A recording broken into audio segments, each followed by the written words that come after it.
Hello, Baroness Cox. Thank you so much for being with us here in Washington, D.C. To start off, what inspired you to establish the Humanitarian Aid Relief Trust? Well, first of all, thank you very much for inviting me to be here and to talk about the work which we do. A Humanitarian Aid Relief Trust is a not-for-profit, I think you call it, which I established, but it goes back a bit in time because I always say, when I introduce myself, I'm a nurse and a social scientist by intention and a baroness by astonishment. I wasn't into politics, first baroness I'd ever met, but it means you speak in the House of Lords, which is like your Senate. And I thought, well, how do I use that privilege? And the idea came, it's a wonderful place to be a voice for people whose voices are not heard and people suffering oppression and persecution. So that's how I try and use my role in the House of Lords. I'm also, just in passing, we're very lucky in the British House of Lords. We don't have to belong to a political party. I'm called an independent, which means you can be as much of an advocate as one likes without political constraints. So I try to be a voice for people whose voices are not heard. And amongst those is very much Armenia and Nagorno-Karabakh or Artsakh. And that's really why I try to speak for the Armenian people, both, sadly now, being forced to leave their homeland in Nagorno-Karabakh or Artsakh, but be a voice for them. And so that's why I use my role, not just in the House of Lords, but anywhere I can, to be a voice for those whose voices need to be heard. And that is of most importance. Following up on that, how did you become interested in particularly advocating for Armenia and Artsakh? Well, that goes back some time. I'm very old, I'm 86, so I've got a lot of decades which one can work, which is useful. But a way back, I was at a conference in Moscow with the Andrei Sakharov Foundation, and when I was there, I met Yelena Sakharov, whose husband, Andrei Sakharov, late husband, was very much an advocate for people suffering oppression and persecution, and included Armenia. And Yelena Sakharov told me about the situation in Armenia and Nagorno-Karabakh, and I was so moved by that. I thought it was important to visit there, so I led a delegation down from Moscow to Armenia to look at what was happening there, to study what was happening in Nagorno-Karabakh. And we actually did cross the border, a little bit unofficially, but obviously in public, into Azerbaijan to hear both points of view. And that was a way back, many, many years ago. But that was when I really felt there is a situation here which needs to be known, and the Armenian people need to have a voice and need their situation to be known. What year was your first visit to Artsakh? I'm just trying to work that one out, as you ask. It's about 1990. And what are some of the projects that HEART has undertaken in Artsakh since visiting? Well, we try to do both aid and advocacy. And on the advocacy side, obviously, is speaking on behalf of people whose voices need to be heard. On the aid side, we've always asked local people what's their priorities. I don't believe aid organisations just go and say, we're going to do this. We work with local partners, and they're the real heroes and heroines on the front lines of freedom. And we asked the people in Artsakh, what's your priority? And one of their priorities was working for people suffering from disabilities, because the former Soviet Union really didn't have anything. I did a lot of work in the Soviet Union, and there's virtually nothing for people with disabilities. And so that was a priority identified in Artsakh. And we have a wonderful partner, Baroness Cox, who is an international expert on helping people with disabilities. And we helped establish a centre there, helped to finance that. And Baroness Cox has turned that into an internationally renowned centre for people suffering from disabilities of various kinds and of all ages, from little children, babies with spina bifida, children through to elderly people with strokes. And it is internationally recognised. And when I've been there in recent years, I was there one occasion, and someone was there from Japan, someone else was there from Africa. So it really has been an internationally recognised centre for helping people with disabilities. And of course the tragedy of what's now happened with the ethnic cleansing of the Armenians from Nagorno-Karabakh. And when was the rehabilitation centre opened in Artsakh? Well, it's very well established. It really began its life 25 years ago and has developed from work with Vardan Tadevosyan is amazing, started in a bombed-out old school building, and now it is internationally recognised as a centre of excellence. And the calibre of the care provided, the professional qualifications and competences of the staff are inspirational. Having visited Armenia some 90 times, quite an impressive number, I would say, what are some of the things that stood out to you the most? Perhaps in Armenia and also in Artsakh. Well, of course, there are Armenians in Artsakh. Certainly. So it's very much the same in very inspirational spirit of the people of Armenia. They've suffered so much, of course, over the centuries. As you probably know, the first major genocide in 1915, 1.5 million Armenians were slaughtered by Turkey. And then they've suffered since then in many ways.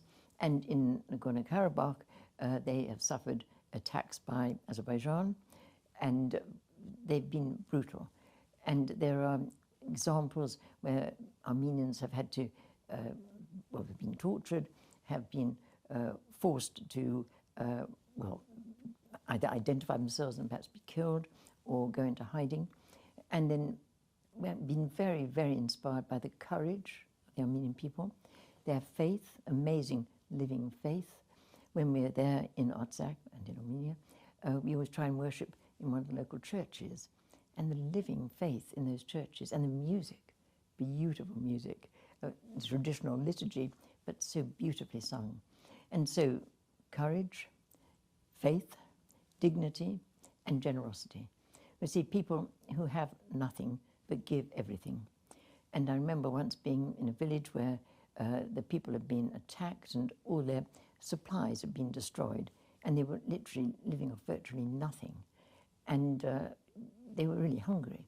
But when we arrived, they gave us as much of a feast as they could, with food that they'd probably taken out of hiding in the cellars and so on. We never knew the price behind the food that was given to us. And so tremendous dignity and courage. And just finally, perhaps I would say, the ability still to smile, even in terrible situations. I visited a village called Marahar just after a massacre had taken place there. And the bodies were still on the ground, decapitated. The homes are still burning, and there's blood on the walls, and it was hell on earth. But I spoke to one of the mothers who had lost her children in that terrible assault, and just asked her what message she would have for the world. And I never forget, she just said, I want to say thank you. Thank you for the help you brought us, the help you give us. Well, if I'd just seen my family killed, my place burnt, the other villages destroyed, I don't think thank you are the words that would have come to my mind.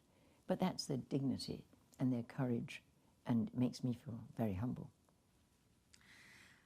You know, your stories are very touching and very close to heart, so on behalf of the Armenian community, thank you. We could not say thank you enough for doing the dignified work that you have done for Armenians. Going to a little bit more detail of your last trip in Armenia, I know it was recent. Could you tell us a little bit more about your visit and how that went, given the recent developments? Certainly, but I was there in September this year, and we went to Yerevan, but we also went nearer the border with Nagorno-Karabakh to the town called Goris, which is up near the border. And I must say, it was very, very disturbing, and it came away very, very worried by Azerbaijan's already encroachment into the sovereign territory of Armenia itself. In Goris, this town, there's an Azeri encampment just about 5 kilometers away on the hill. You could see it from the town there. And nearer the border, we were on a hillside, and on the other side of the hillside, still well within Armenia, there were 3 Azerbaijani encampments there already in with impunity. And that worries me very much. And also Azerbaijan has attacked civilians inside Armenia. When I was there the previous visit, I was in Kapan, and I met a lady, an elderly lady, and she was in the Sunnik region, and her home had already been shelled 3 times by Azerbaijan inside Armenia. And so Azerbaijan is getting away with assaults on the people within Armenia itself with impunity, and I think that is very, very worrying. And, well, again, I think we need to highlight that, because that is violation of national sovereignty and attacks on civilians in what should be peaceful areas. The recent news and developments that happened from Artsakh of the mass exodus and ethnic cleansing that occurred, would you describe it as such? I certainly would. Ethnic cleansing, I think, is what it is. Over 100,000 Armenians have had to flee from Artsakh on Nagorno-Karabakh.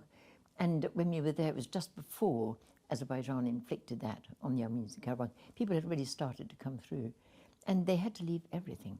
But when the real ethnic cleansing began, they had to just leave in quite a lot of haste and only carry with them what they could carry. So they had to leave virtually everything behind. And our wonderful director of our rehabilitation centre has invested so much in really internationally renowned equipment. The calibre of that centre is internationally renowned. Had to leave virtually all of that behind and just come with what they can carry. And that is very, very serious.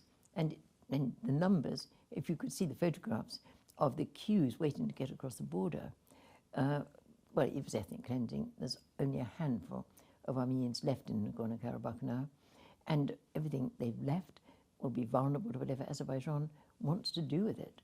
Already, and it's very worrying, Azerbaijan in a previous incursion into Nagorno-Karabakh has destroyed one church, and there are pictures of the church as it was, and then pictures afterwards, and it's not just a ruin, I mean, it's annihilated. It's what Azerbaijan did and Turkey did in the Nakhchivan, where they destroyed every Armenian sacred building, churches, cathedrals, shrines. If you go in the Nakhchivan now, you don't see any sign of those. And it's very worrying because, as you will know, Armenia was the first nation to become Christian in 301. And so there's some of the oldest and most historic buildings in the world on Armenian land. And to lose those is actually losing part of a cultural heritage which goes far beyond Armenia. It's part of the global national heritage. And it's very, very tragic if that is destroyed in Nagorno-Karabakh. Given all that we know now with the 120,000 displaced persons and the ethnic cleansing that occurred from Azerbaijan, do you think there would be a possible potential attack that would occur against Armenia from Azerbaijan? I think it's cause for great concern because, as I already mentioned, Azerbaijan already has emplacements with some military resources inside Armenia itself with impunity. But Azerbaijan has also been, or President Aliyev has also been speaking out about his aggressive tendencies towards Armenia. He's identified parts of traditional Armenia, Yerevan, Lake Sevan, as parts of Azerbaijan. Already he claims this is part of Azerbaijan. And there is a real worry, I think, at the moment that there are resources being built up potentially for another military assault into Armenia itself, which of course would be violating a sovereign territory. But I think there is a real risk. And certainly when we in Goris, the Armenians we met there were very, very worried about another attack. So I think it is an issue of serious concern. I think so as well, given all that we know. You're here on a working trip in America, and you've been meeting with several leaders. What is your overall message as you go into various meetings and meet with individuals? Well, we've been very fortunate. We've had some very good meetings. People in Congress, the Armenian community, and so on. And our message is, well, the heart message basically, the plea for aid, the 100,000 people who've had to flee Artsakh with ethnic cleansing. I mean, they're left with virtually nothing. There is a real need for aid for them, but also, other forms of aid. And aid, our wonderful Vardan Tadevosyan, the director of a rehabilitation centre, wants to establish a new rehabilitation centre, but with all the competence and the professionalism of the one that was flourishing in Nagorno-Karabakh. He's got the staff. So he needs a lot of finance to re-establish a centre that continue to provide high quality, well, internationally renowned quality of help for people with disabilities in Armenia itself. But I see the Armenians themselves need an enormous amount of aid and help as they try to, well, re-establish their lives, having left virtually everything behind. So aid, big A, and then the other is advocacy. Given President of Azerbaijan Aliyev's autocratic regime and his genocidal policy of ethnic cleansing of Armenians living in Artsakh, we recently learned about the sham trials that were going on, particularly one that resulted in a 15-year imprisonment of a civilian named Vagiv Khachatryan today. What would you say is the continued result of this genocidal policy that he holds against his people as well as those who were ethnically cleansed from Artsakh. Well, I think one of the most worrying things about Aliyev's barbaric policies is his treatment of civilians, and particularly the abduction and the kidnapping of civilians and imprisoning them. And there are a number there that are imprisoned with no case against them, but who knows when Aliyev is going to release them. And I think one of the things that advocacy needs to highlight is the demand that Aliyev releases people who are being held prisoner. There are some called prisoners of war from the fighting that did take place in September 2020, when Azerbaijan invaded part of Nagorno-Karabakh, and there were prisoners of war from that. But there are also recent civilians, leaders, very well-respected leaders of the civilian population in Artsakh, and they've been imprisoned, and they're being held. And there's a great fear that there will be mock trials, and they'll be given long prison sentences. And that is absolutely unjust and deeply, deeply disturbing. And so I would like to see a lot more advocacy, pressure on Aliyev to release those prisoners. Thank you so much for answering all of the questions. Thank you for visiting America and having these meetings and testifying and bringing in your personal stories of all the times that you've been to Armenia. And of course, speaking of the importance of raising awareness and how important it is to do that now more than ever. Good luck with the rest of your meetings and the time here spent in DC, as well as other cities that you're going to visit. And we hope you come back again with other news that you have and your visits to Armenia and Artsakh one day as well. Well, thank you very much for giving me the opportunity to share the pain and the passion and the privilege of trying to make a bit of a difference.